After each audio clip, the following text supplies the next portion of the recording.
আসসালামু আলাইকুম। সম্মানিত সুধীমণ্ডলী, আমরা সূরা রাদের 32 নম্বর আয়াত থেকে এখন আলোচনা শুরু করব ইনশাআল্লাহ। আউযু বিল্লাহি মিনাশ শাইতানির রাজীম। ওয়ালাকাদ ইসতুহজিয়া বিরুসুলিম মিন ক্বাবলিকা ফাআমলাইতু লিল্লাযীনা কাফারু সুম্মা আকাশতুহুম ফাকাইফা কানা ইকাব। আল্লাহ বলেন, হে মুহাম্মদ সাল্লাল্লাহু আলাইহি ওয়াসাল্লাম, আপনার আগে অনেক রসুলকে উপহাস করা হয়েছে, আপনার আগে অনেক রসুলগণকে উপহাস করা হয়েছে, ঠাট্টা করা হয়েছে। ফাআমলাইতু লিল্লাযীনা কাফারু, আল্লাহ বলেন আমি সেই কাফেরদেরকে ঢিল দিয়েছিলাম। সুম্মা আকাশতুহুম, ঢিল দেওয়ার পরে আমি তাদেরকে পাকড়াও করেছিলাম। ফাকাইফা কানা ইকাব, কিরূপ ছিল আমার শাস্তি। তাহলে মুহাম্মদ সাল্লাল্লাহু আলাইহি ওয়াসাল্লামকে আল্লাহ সান্ত্বনা দিচ্ছেন যে আপনার পূর্বে যারা রাসূল ছিলেন তাদের সাথেও তার জাতি উপহাস করেছে, ঠাট্টা করেছে, বিদ্রূপ করেছে, কিন্তু আমি তাদেরকে ঢিল দিয়ে পাকড়াও করেছি। আমার শাস্তি কেমন ছিল? আল্লাহ বলেন, আফামান হুয়া কায়িমুন আলা কুল্লি নাফসিন বিমা কাসাবাত ওয়া জাআলু লিল্লাহি শুরাকা কুল সাম্মিহুম। আল্লাহ বলেন, যে সত্তা, যে মালিক, যে আল্লাহ এমন ক্ষমতার মালিক যে প্রত্যেকটা মানুষ যা অর্জন করে, উপার্জন করে, তিনি তার উপরে সাক্ষী, তার উপস্থিতিই সবাই করে। আমরা ভালো মন্দ যাই করি সেখানে আল্লাহ উপস্থিত থাকেন, আল্লাহর উপস্থিতিই প্রত্যেকটা মানুষ সকল কার্য সম্পাদন করে। এমন এক সত্তা, এমন এক শক্তিশালী মাবুদ, এই আল্লাহকে বাদ দিয়া ওয়া জাআলু লিল্লাহি শুরাকা, তারা আল্লাহর অংশীদার বানায়। লাত, উজ্জা, মানাত, ওল, হবল, বালবাক্কু, এই বিভিন্ন মূর্তিগুলিকে তারা আল্লাহর অংশীদার নির্বাচন করে। আল্লাহ বলেন, কুল, আপনি তাদেরকে বলেন, সাম্যহুম, তাদের নাম বলো। আল্লাহর সমকক্ষ কে? আল্লাহর অংশীদার কারা? তাদের নাম বলো, নাম ঘোষণা করো। অথবা আমতুনব্বিউনাহু, অথবা তোমরা আল্লাহকে জানাচ্ছ এমন কিছু, বিমা লা ইয়ালামু ফিল আরদি, যা পৃথিবীর মধ্যে আছে অথচ আল্লাহ জানে না। পৃথিবীর মধ্যে এমন কিছু তোমরা আল্লাহকে খবর দিচ্ছ যে ব্যাপারে আল্লাহ জানেন না। আল্লাহর অজানা কিছু আল্লাহকে শোনাচ্ছ, যে আল্লাহর অংশীদার আছে তোমরা বলছো, তা আল্লাহ জানেন না, আল্লাহকে শোনাচ্ছ তোমরা, ধমক দিচ্ছেন। আমবে জাহির মিনাল কওল, অথবা তোমরা শোনা কথা, বানানো কথা বলো, মুখে আসে তাই বলো, জাহির মিনাল কওল। আল্লাহ বলেন, বাল যুজ্জানাল্লাযিনা কাফারু মাকরুহুম, সুশোভিত করা হয়েছে কাফেরদের জন্য তাদের এই ষড়যন্ত্র। ষড়যন্ত্র হচ্ছে মানুষের অগোচরে তার ক্ষতির চেষ্টা করা। আপনি জানতে পারবেন না, আপনার অগোচরে, আপনার পিছনে, আপনার অগোচরে আপনার মধ্যে ক্ষতির চেষ্টা করা, এটার নাম হলো মাকার, ষড়যন্ত্র, কনস্পিরেসি।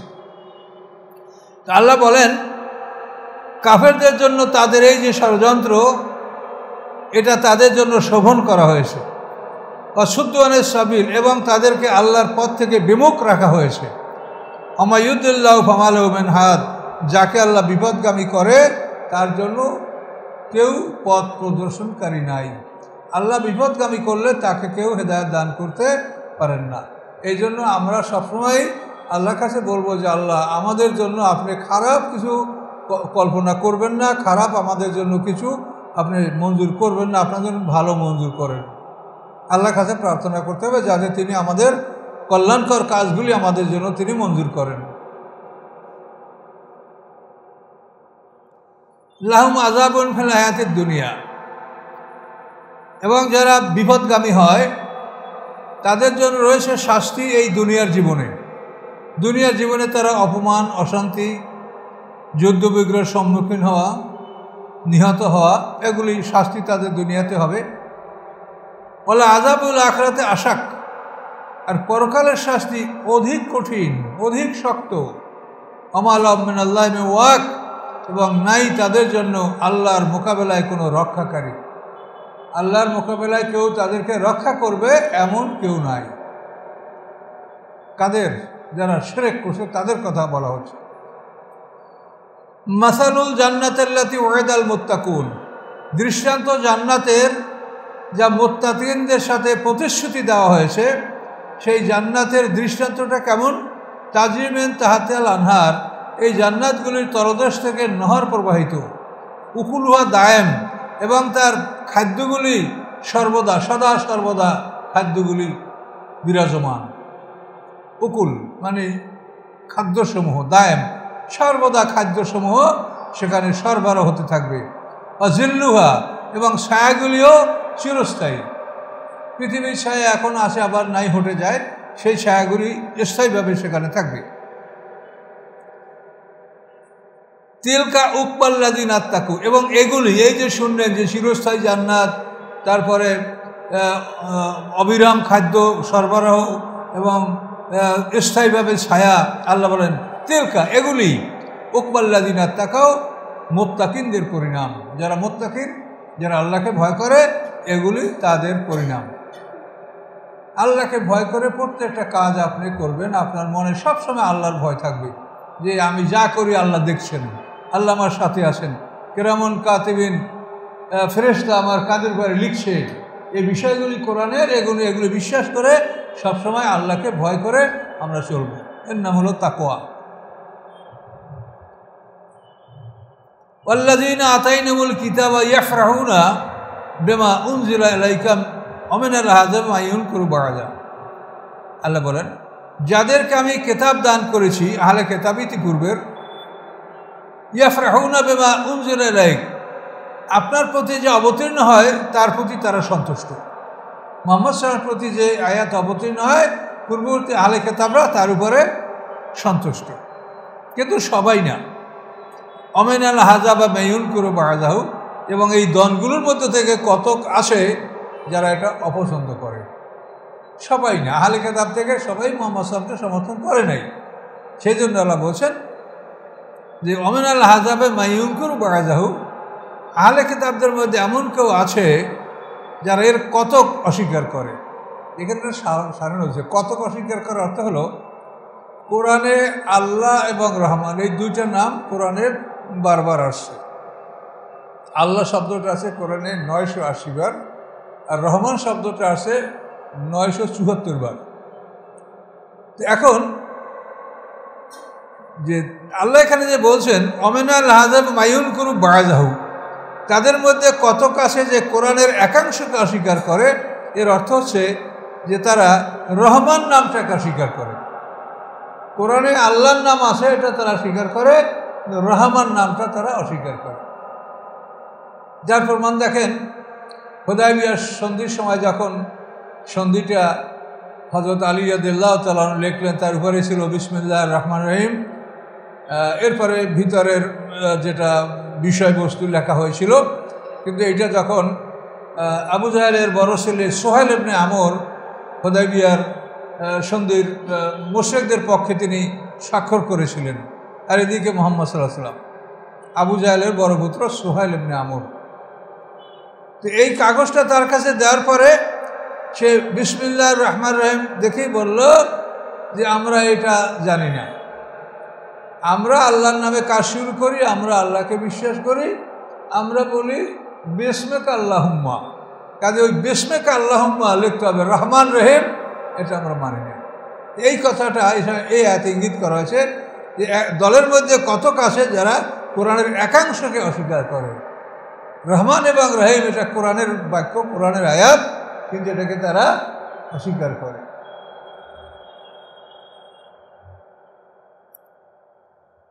কুল ইন্নামা উমিরতু আন আ'বুদাল্লাহ, আপনি বলেন যে আমি আদিষ্ট, আমাকে আদেশ করা হয়েছে যে আমি আল্লাহর ইবাদত করব। আন আ'বুদাল্লাহ, আমি আল্লাহর গোলামি করব। ওয়ালা উশরিকা বিহি, এবং তার সঙ্গে আমি বিন্দুমাত্র শরিক করব না। ইলাইহি আদু, আমি সেই আল্লাহর দিকে তোমাদেরকে ডাকি। ওয়া ইলাইহি মাআব, এবং তারই নিকট সকলের প্রত্যাবর্তন। এই যে শিরক সম্পর্কে আল্লাহ সারা কোরআন শরীফে বারবার বারবার বলছেন। তো পৃথিবীর অধিকাংশ মানুষ ঈমান আনে, কিন্তু সাথে সাথে মুশরিক।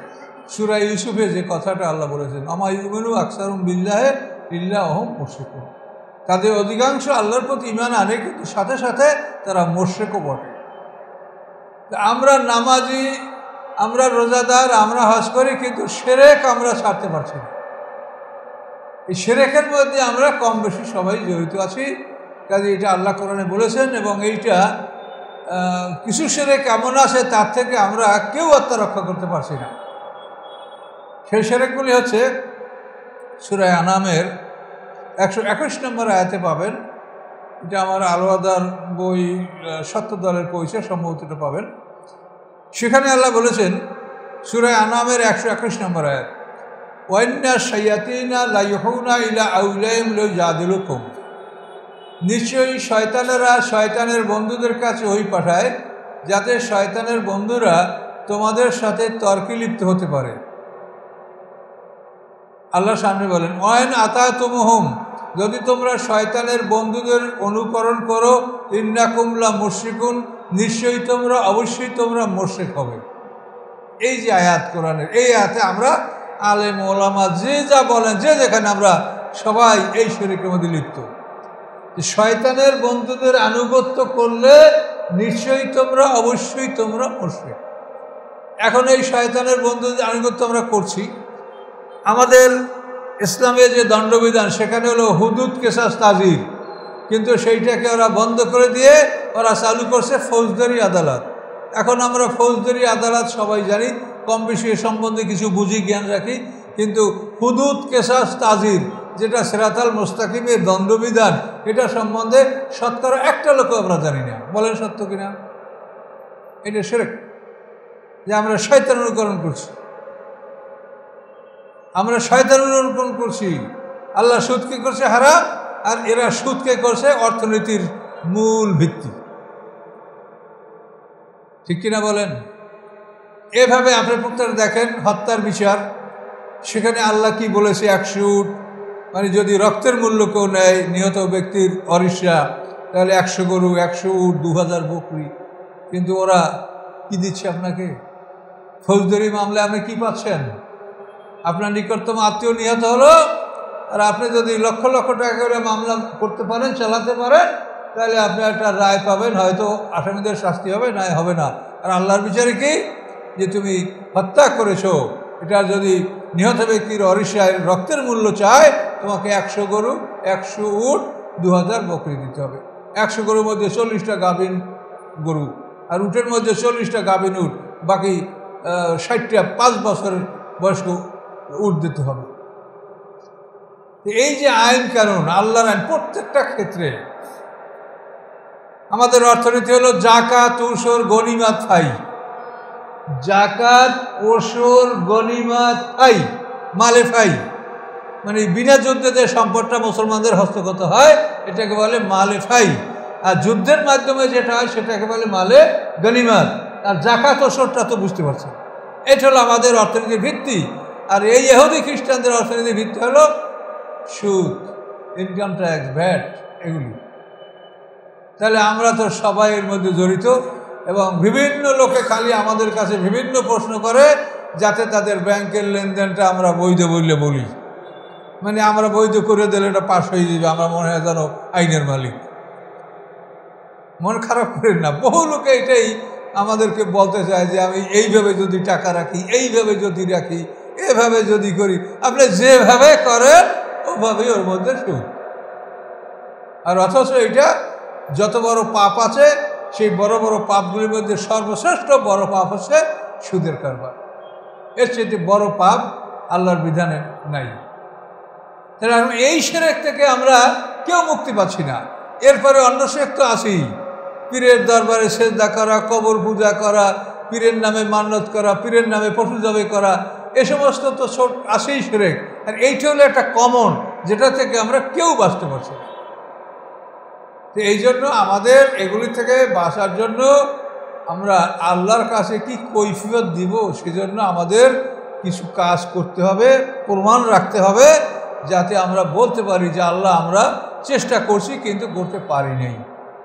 এরকম কিছু প্রমাণ পৃথিবীতে আপনাদের থাকতে হবে, আমাদের থাকতে হবে, আমাদের আমলনামায় থাকতে হবে। যদি না থাকে তাহলে আমরা কিভাবে আল্লাহর কাছে এটার জন্য মুক্তি চাবো বলেন? এই জন্য সংঘবদ্ধ হতে হবে।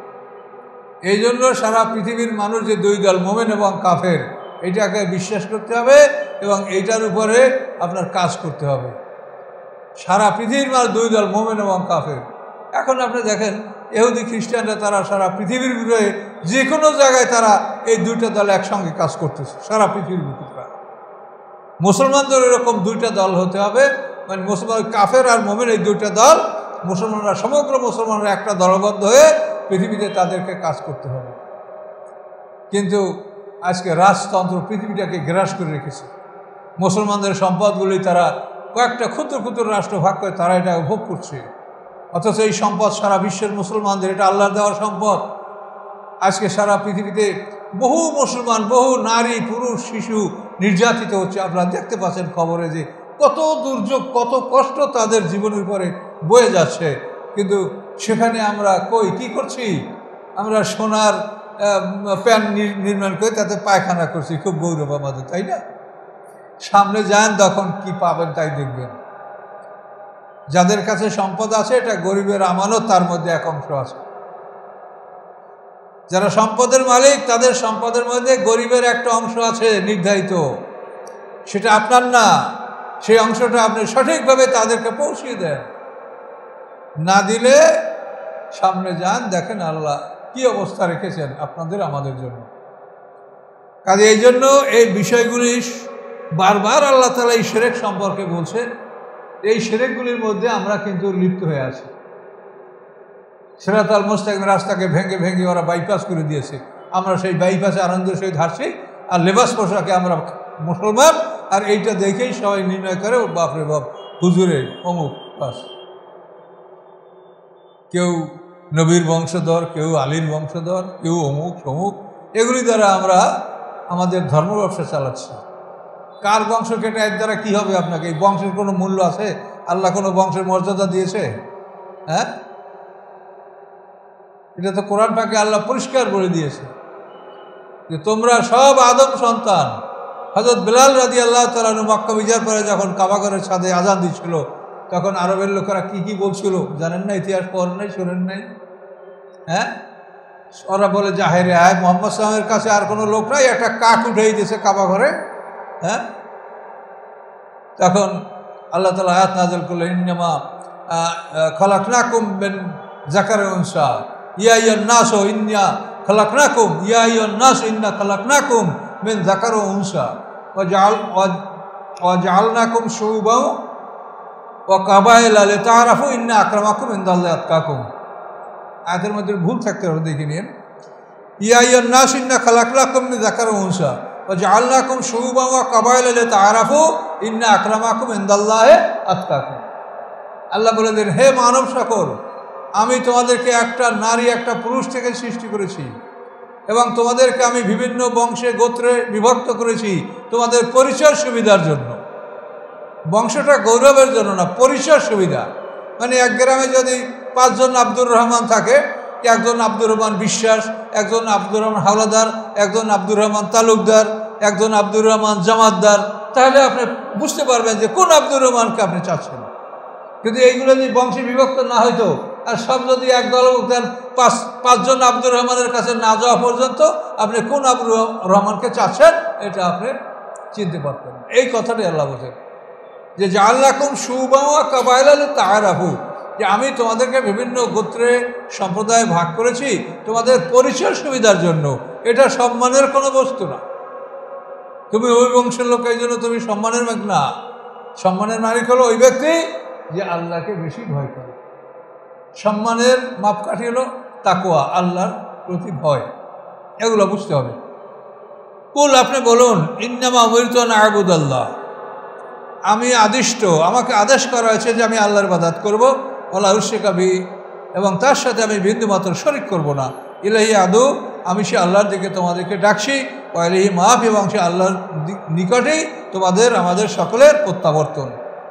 ওয়াকাযালিকা আনজালনাহু হুকমান আরাবিয়্যা, এভাবেই আমি নাজেল করেছি এই কোরআনকে হুকমান আরাবিয়্যা, আরবি ভাষায় নির্দেশ আদেশসমূহ।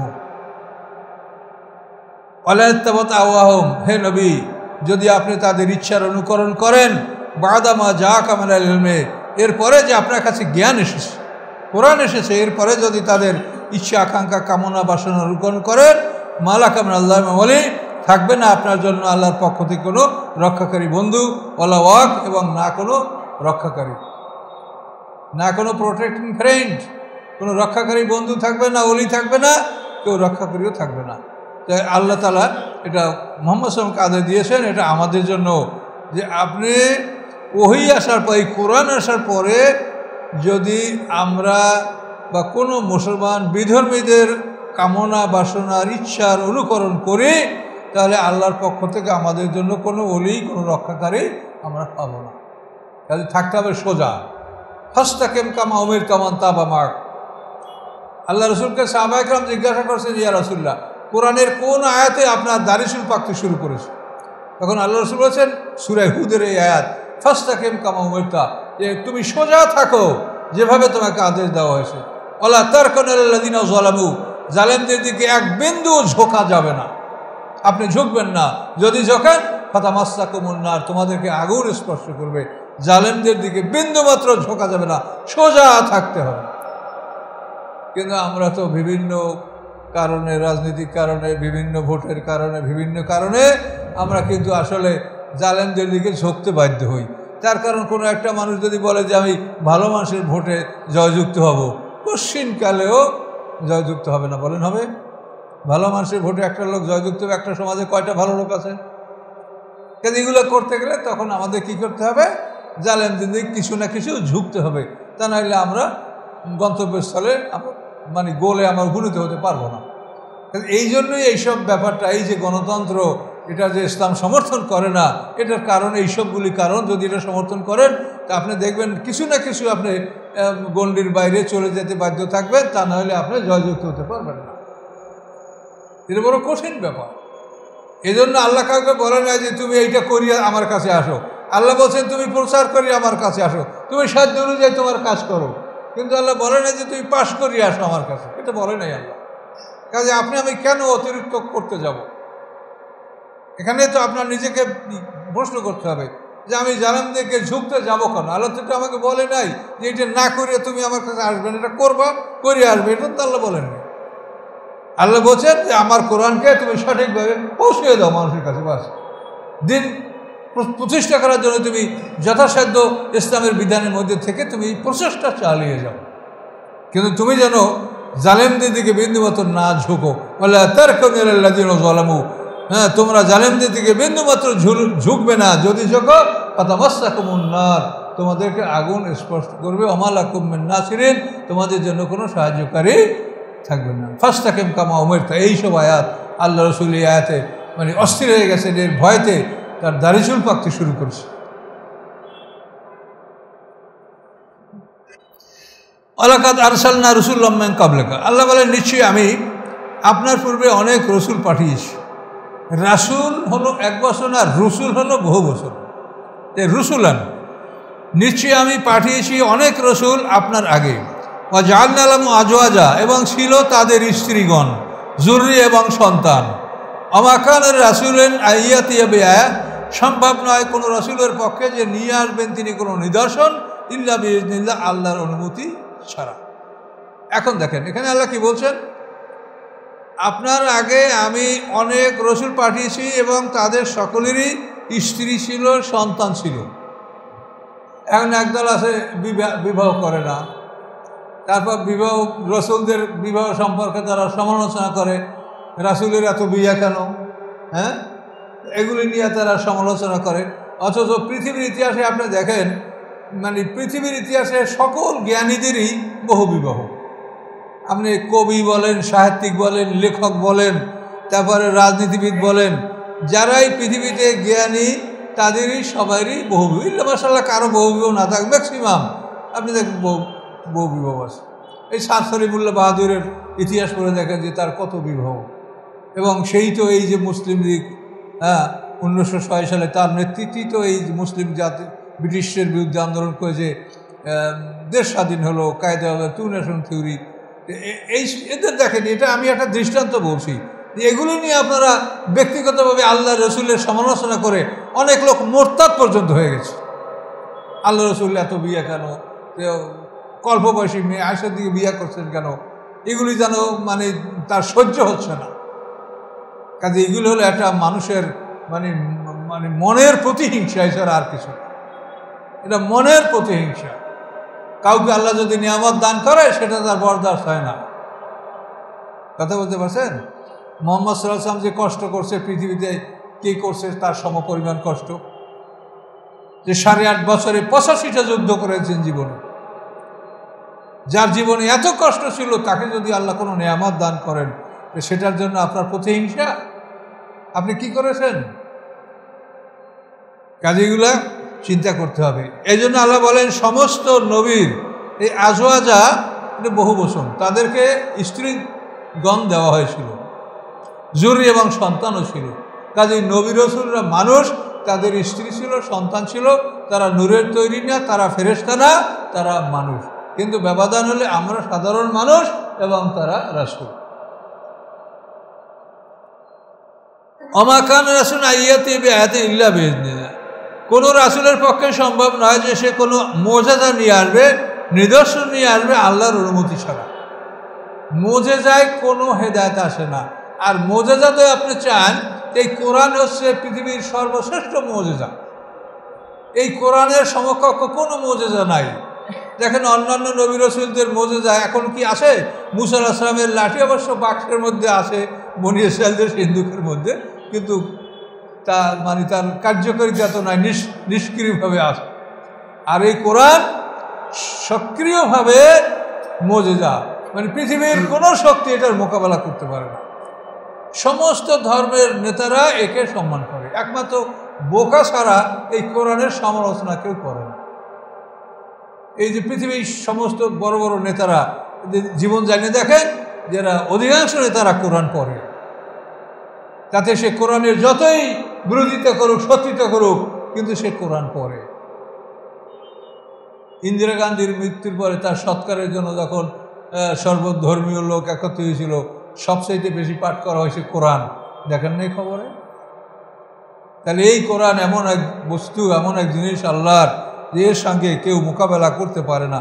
কাজে এটা হলো সবচেয়ে বড় মুজিজা। মুজিজা মানে কি? যে মানুষকে দুর্বল করে ফেলে, মানে এর সামনে আপনার শক্তি অপারগ হয়ে যাবেন, আপনি পারবেন না। এই জন্য বিশ্বের সমস্ত জ্ঞানী, কবি, সাহিত্যিক, পণ্ডিত সবাই চেষ্টা করে দেখছে, কাউসারের মতো একটা সূরা রচনা করতে তারা পারে নাই। এবং আল্লাহ চ্যালেঞ্জ করেছে, বলো ফাতু বিসূরাতিন মিন মিসলি, ছোট্ট একটা সূরা কাউসার, তার মতো একটা সূরা নিয়ে আসো। ওয়াদউ শুহাদাকুম মিন দুনিল্লাহ, এবং আল্লাহ ছাড়া তোমাদের যত ক্ষমতা, যত শক্তি আছে সবাইকে ডাকো। পারো নাই, ফাইল্লাম তাফালু ওয়ালান তাফালু, তোমরা এখন পারো নাই, ভবিষ্যতেও পারবে না। দুটোই বলে দিছে, ফাইল্লাম তাফালু তোমরা এখন পারো নাই, ফাইল্লাম ওয়ালান তাফালু, একটা লাম তাফালু পারো নাই, আর লাম তাফালু মানে ভবিষ্যতেও পারবে না। যখন পারবে না তখন ফাত্তাকুন নার আল্লাতী ওয়াকুদুহান নাস ওয়াল হিজারা, তোমরা ওই আগুনকে ভয় করো যে আগুনের জ্বালানি হবে মানুষ এবং পাথর। মানুষ এবং পাথর দ্বারা জাহান্নামকে জ্বালানো হবে, উত্তপ্ত করা হবে। লিকুল্লি আজালিন কিতাব, প্রত্যেক কালের জন্য একটা কিতাব আছে। কালের জন্য মানে এই কোরআন, মুহাম্মদ সাল্লাল্লাহু আলাইহি ওয়াসাল্লাম থেকে কিয়ামত নবী কাল, এই কালের জন্য এই কোরআন। এই কোরআনের আগে ইনজিল তার একটা পিরিয়ড ছিল, 570 বছর পর্যন্ত এই ইনজিলের কাল।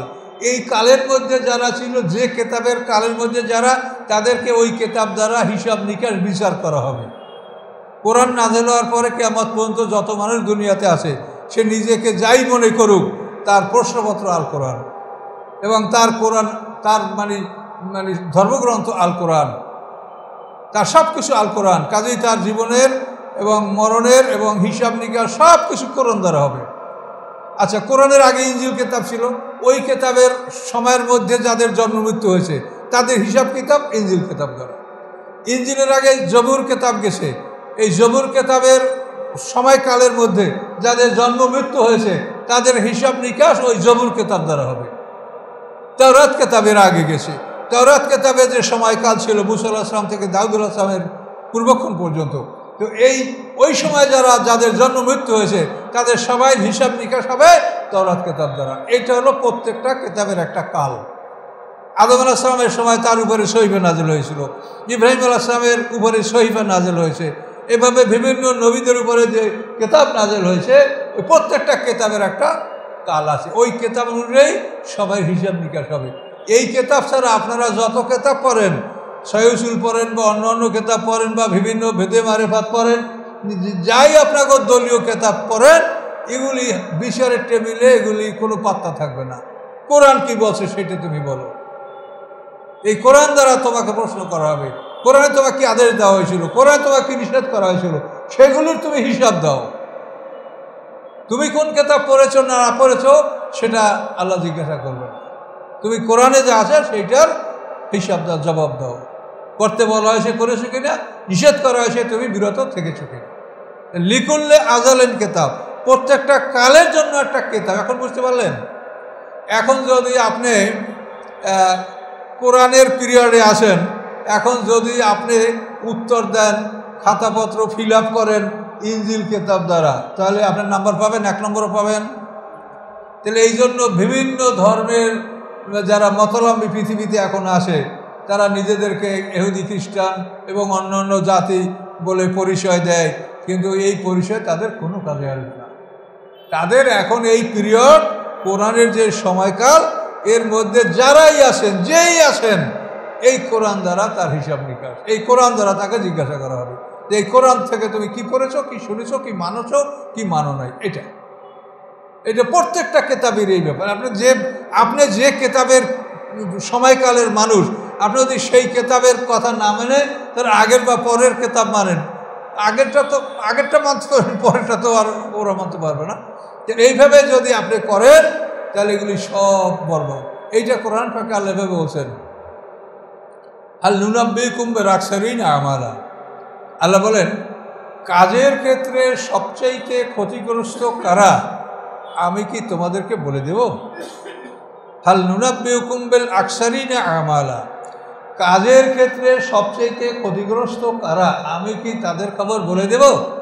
আল্লাহ প্রশ্ন করেন, নিজে উত্তর দেন, আল্লাযীনা দাল্লা সাইয়ুহুম ফিল হায়াতিদ দুনিয়া, দুনিয়ার জীবনে যাদের সমস্ত মেহনত হারিয়ে গেল, খুব দাড়ি রাইখা, মোষ রাইখা, সাধনা কইরা, মানে গোস্ত মাংস ত্যাগ করিয়া, সবজি খাইয়া, নিরামিষ খাইয়া, কেউ সিমটি দিয়া, কেউ গলায় বড় মালা দিয়া, কেউ সালার শট করিয়া, কত ইবাদত আপনারা করলেন। আল্লাহ বলেন, দাল্লা সাইয়ুহুম ফিল হায়াতিদ দুনিয়া, দুনিয়ার জীবনে তাদের সমস্ত মেহনত হারিয়ে যাবে। কিন্তু এই লোকগুলো মনে করে কি, ওই হাসাবুনা, তারা ধারণা করে, আন্নাহুম ইউহসিনুনা সুনআ, নিশ্চয়ই তারা খুব ভালো কাজ করে যাচ্ছে। হ্যাঁ, আমি নিরামিষ ভোজি, আমি সালার চট পড়ি, আমি বিয়া করি নাই, আমি মোষ রাখছি, আমি দাড়ি রাখছি, আমি এই সাধনা করছি, আমি গির্জায় অবিবাহিত অবস্থায়। এই খ্রিস্টানদের গির্জার মধ্যে এরকম অনেক যারা আছে ধর্মযাজক, তারা বিয়া করে না, কিন্তু চরিত্রের জীবন ভাবে পরীক্ষা করে দেখবেন চরিত্রে ত্রুটি আছে। যাই হোক, এটা আমরা বলতে চাই না। মানে কোরআন যেটা বলেছেন সেটা হলো এই, যে তারা ধারণা করে, ওয়াহুম ইয়াহসাবুনা আন্নাহুম ইউহসিনুনা সুনআ, তারা ধারণা করে যে তারা খুব ভালো ভালো কাজ করছে। কাজে এই জন্য কোরআনের যে পিরিয়ড, এই পিরিয়ডে যারা আপনারা আছেন, কেউ যদি কোরআন বাদ দিয়া অন্য কোনো বাইবেল, গোস্পেল, অন্য কোনো এপিসোড, অন্য কোনো ধর্মগ্রন্থ আপনি যদি অনুসরণ করেন, আপনার সমস্ত মেহনত বরবাদ, দেখবেন যে কিছুই নেই আপনার আমল। কাজে এরকম ক্ষতিগ্রস্ত যাতে আমরা না হই, এটা আল্লাহ কিন্তু আমাদেরকে সতর্ক করেছে। দুনিয়ার সমস্ত মেহনত তাদের বিফলে যাবে। কাজে এই জন্য কোরআনের পিরিয়ডের মধ্যে যারা, এই সীমানার মধ্যে যারা, যাদের জন্ম মৃত্যু, তারা এই কোরআন থেকেই তাদেরকে প্রশ্ন করা হবে এবং কোরআন অনুযায়ী তাদেরকে আমল করতে হবে। করা না করা দুটোই কোরআন থেকেই করতে হবে, আদেশ নিষেধ দুটোই কোরআন থেকে মানতে হবে।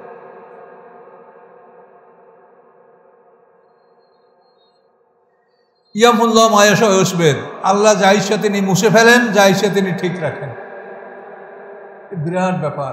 তকদিরের ব্যাপারে আমরা ভীত, যে কী লেখা আছে, যা লেখা আছে ওটা তো ঘটবেই, তাহলে আমি নামাজ পড়ে কী করব, রোজা করে কী করব, চেষ্টা করে কী করব। তকদিরে বিশ্বাস আমাদের জন্য ফরজ, তাই না? যা মানে বিধির লিখন না যায় খণ্ডন, what is allotted cannot be blotted. এই যে কথাগুলি আছে। তো এটা এই আয়াতে আপনি দেখেন, আপনি যা বলছেন বা আপনি যা বুঝেছেন, দেখেন আল্লাহ কি বলেন। আল্লাহ বলেন ইয়ামহুল্ল মায়াশা, তিনি যা ইচ্ছা মিটিয়ে ফেলেন, যা ইচ্ছে তিনি ঠিক রাখেন। হ্যাঁ, ওয়াইন্দাহু উমুল কেতাব, তার কাছে হলো অরিজিনাল কেতাব। কেতাবের মা মানে অরিজিনাল কপি, তকদিরের অরিজিনাল কপি এটা আল্লাহর হাতে। কাজেই তিনি যা ইচ্ছা মুছে ফেলেন, যা ইচ্ছা ঠিক রাখেন। তাহলে আপনার কোনো আর দুশ্চিন্তা আছে? তাহলে আপনি যদি সাধনা করেন, চেষ্টা করেন, আপনাকে যেভাবে মেহনত করতে বলেছে সেইভাবে যদি মেহনত করেন, তো ইচ্ছা করলে আপনার তকদিরটা আল্লাহ তাআলা খারাপটা মুছে দিয়ে ভালোটা আপনার জন্য চিরস্থায়ী করে দিতে পারেন। পরিষ্কার কোরআনে বলেন। কাজে তাকদির নিয়ে আপনারা কোনো দুশ্চিন্তা পোহাবেন না যে লেখা আছে কাজে আমি নামাজ পড়ে কী করবো। যদি লেখাই থাকে আর পরিবর্তন না হয়, তাহলে আসলেই তো তাই, তাহলে যা আছে তা হবে, তো হবেই, তা আমার আর করে কিলাম। কিন্তু তা না, আল্লাহ বলছেন মেহনত করো, আল্লাযীনা জাহাদু ফীনা লানাহদিয়ান্নাহুম সুবুলানা, যে আমার রাস্তায় যারা পরিশ্রম করবে আমি আল্লাহ তাদেরকে আমার পথ প্রদর্শন করব, সরল পথ আমি তাদেরকে দেখাবো। এই মেহনতের উপরে, চেষ্টার উপরে আল্লাহ পথ দেখাবেন। কাজে আপনাকে সরল পথ খুঁজতে হবে, খুঁজে বের করতে হবে এই সরল পথ কোনটা। তাহলে এখন আপনার এইটা বিরাট ব্যাপার। ইয়ামহুল্লাহ মায়াশা ওয়াসবে, ইয়ামহু মানে টু ইরেজ, মুছে ফেলেন আল্লাহ তাআলা, তিনি যা ইচ্ছা করেন। ওয়াসবে, যা ইচ্ছা তিনি স্থির রাখেন। ওয়াইন্দা উমুল কেতাব, তার কাছে কেতাবের মা মানে অরিজিনাল কপি আল্লাহর কাছে। তকদিরের কপি আল্লাহ কারো কাছে হস্তান্তর করেন না, ওটা আল্লাহর কাছে থাকে। শুধু কদরের রাত্রে সামনের 1 বছরের তকদির ফেরেশতাদেরকে জানানো হয় এবং তাদেরকে হস্তান্তর করা হয়, ডিউটি বুঝিয়ে দেওয়া হয় কদরের রাত্রে। ফিহা ইউফরাকু কুল্লু আমরিন হাকিম, কোরআনে আছে যে ওই রাত্রে হাকিমের সমস্ত কর্মবন্টন করা হয়। এই কর্মবন্টন হলো সারা জীবনের না, আপনার 1 বছরের, এই 1 বছরেরটা ফেরেশতাদেরকে হস্তান্তর করা হয়। এবং তাফসিরে বলা আছে যে এইটা সিদ্ধান্ত হয় লাইলাতুল বারাতে, এবং এইটা কার্যকরী এবং এইটা বন্টন ফেরেশতাদেরকে হস্তান্তর করা হয় কদরের রাতে। এই বারাত আমাদের এখন গেল, সামনে কদর। এই বারাতে এটা আল্লাহ তাআলা চূড়ান্ত করেছেন, কিন্তু এটা কদরের রাতে হস্তান্তর করবেন। ফিহা ইউফরাকু কুল্লু আমরিন হাকিম। অনেক কথা আছে, কিন্তু আমি সার কথাটা তাফসির কারকদের এটা আমি বললাম। লাইলাতুল মুবারাকা একটা কথা আছে, লাইলাতুল কদর, এই 2টা শব্দ কোরআনে আছে। এই 2টা শব্দ নিয়ে তাফসির কারকরা বহু বহু কথা বলেছেন। কিন্তু আমি এটা শুধু আপনাদের সারমর্মটা বললাম যে এই লাইলাতুল বারাতে কি করা হবে সেটার সিদ্ধান্তটা আল্লাহ গ্রহণ করেন এবং কদরের রাতে এটা ফেরেশতাদের কাছে হস্তান্তর করেন। এই 1 বছরের বাকিটা আবার আল্লাহর কাছেই থাকলো। এছাড়া এর বাইরে আল্লাহ কিছু করবেন না। তবে আমরা আমাদের মেহনত করলে আমাদের তকদির আল্লাহ পাল্টাই দেবেন। আল্লাহর জন্য কোনো জিনিস মানা বা পালন করা অজেব না, যেটা আল্লাহ বলছে আল্লাহ কিছু করতেই পারবেন না এমন না, তিনি যা ইচ্ছা তাই করতে পারবেন। এটা তো বারবার তিনি বলছেন তিনি যা ইচ্ছা তাই করতে পারবেন। তাহলে আমার তাকদির পাল্টাইতে পারবেন না বলেন? তাহলে আপনাকে করতে হবে মেহনত। তাকদিরে কি আছে এই নিয়ে ঘুমাই থাকলে হবে না, আপনাকে মেহনত করতে হবে, সৎপথে পরিশ্রম করতে হবে, আল্লাহ তাআলা আপনার ভাগ্য পাল্টাই দেবে। তাতে আল্লাহ বলেছেন ইন্নাল্লাহা লা ইউগাইয়িরু মা বিকওমিন হাত্তা ইউগাইয়িরু মা বিআনফুসিহিম। একটা জাতির পরিবর্তন আল্লাহ ঘটাবেন না যতক্ষণ না তারা নিজেদের মধ্যে পরিবর্তন ঘটায়।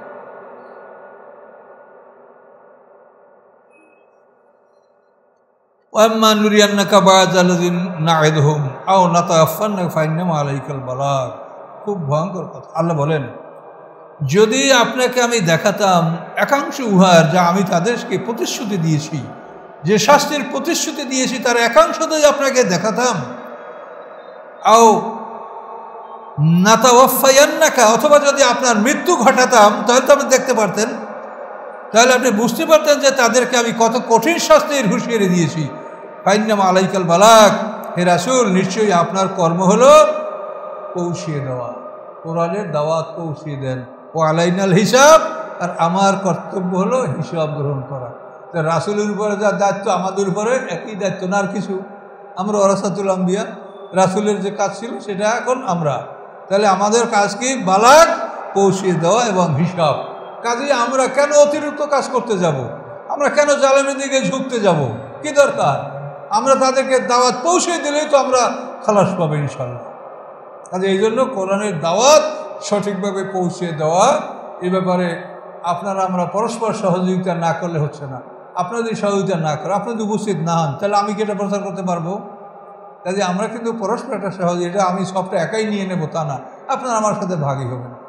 আল্লাহ রসুল দিন কায়েম করছে, সাহাবীদের ব্যাপারে আল্লাহ রসুল কি বলছে? আল ইয়াউমা আকমালতু লাকুম দীনাকুম, তোমাদের জন্য আমি দিনকে পূর্ণতা দান। রাসূল একাকে তো বলেন নাই যে মুহাম্মদ সাল্লাল্লাহু আলাইহি ওয়াসাল্লাম আপনাকে আমি দিনটা পূর্ণ করে দিই, বলছে আল ইয়াউমা আকমালতু লাকুম দীনাকুম, তোমাদের দিনকে আমি পূর্ণতা দান সবাইকে।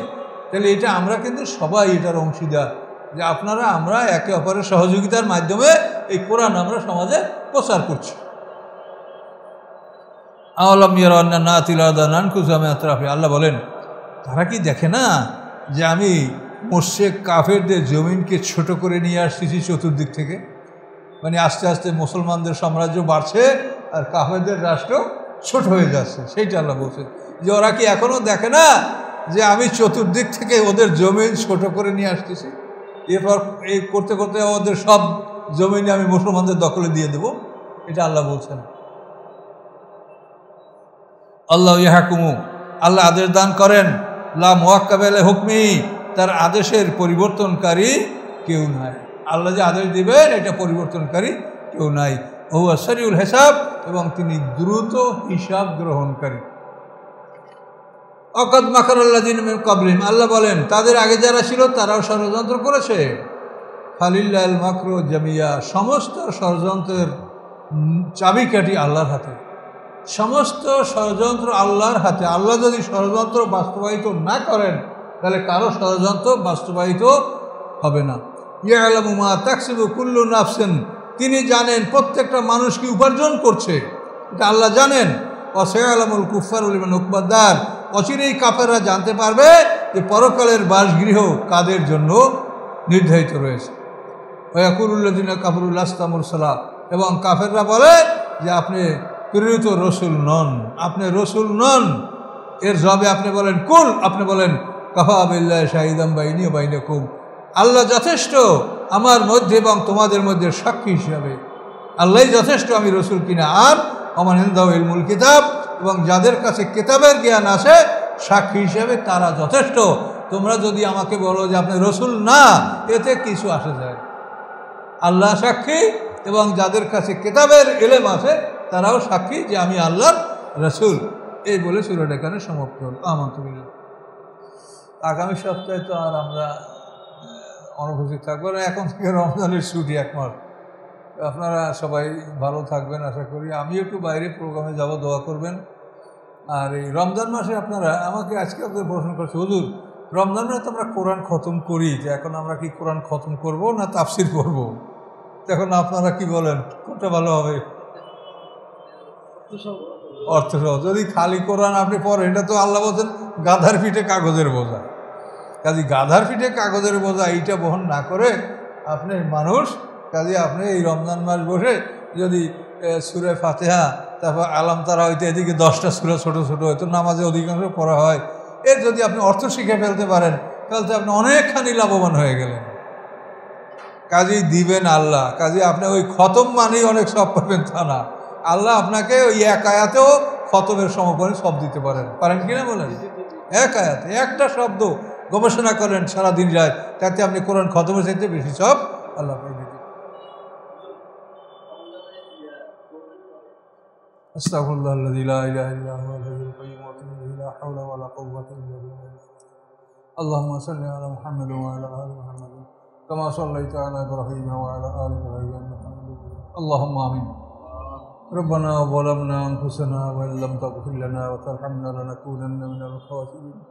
ربنا آتنا في الدنيا حسنة وفي الآخرة حسنة وقنا عذاب النار. ربنا عليك توكلنا وإليك نبنا وإليك المصير. ربنا لا تجعلنا فتنة للذين كفروا واغفر لنا ربنا إنك أنت العزيز الحكيم. سبحان ربك رب العزة عما يصفون، سلام على المرسلين، الحمد لله رب العالمين. السلام